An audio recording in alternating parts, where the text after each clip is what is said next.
Jean-Philippe Doux, libraire.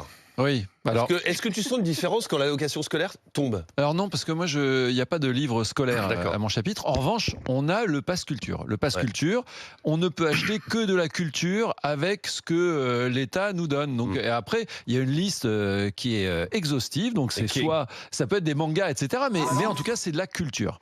Et là, pourquoi on ne fait pas la même chose? Pourquoi on ne fait pas un pass rentrée où il n'y a que de la rentrée que l'on peut acheter? C'est-à-dire des fournitures scolaires, mais on peut aussi, pourquoi pas, avoir une séance de coiffure pour emmener l'enfant chez le coiffeur avant la rentrée. Enfin, en tout cas, moi, je suis contre les chèques en blanc. C'est pas possible qu'on dise on mise sur la confiance. Parce que là, c'est le cas. C'est carrément un chèque en blanc. Mais qui fait ça? Mais moi, dans la vie de tous les jours, si je te demande de me prêter de l'argent, je t'explique pourquoi. Alors, encore Non, plus si je te demande de donner. Mais oui, c'est ça. Mais en fait, on ne peut pas dire tiens, je vous le donne. Allez-y. En plus, on le sait tous. J'ai un ami qui travaille dans la grande distribution au niveau du siège social d'un très grand groupe qui me dit on ne vend jamais autant de consoles de jeux que quand la location rentrée est sortie. Donc faut arrêter.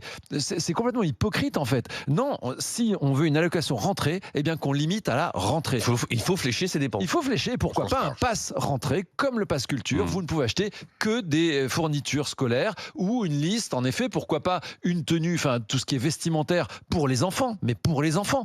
C'est pas parce que votre enfant rentre en CM2 que vous achetez une nouvelle robe ou un nouveau costard, quoi. Donc, je veux ce chèque en blanc, c'est pas possible. On le vit mal, et même ceux qui le reçoivent le vivent mal, parce qu'ils sont suspectés de dépenser à outrance.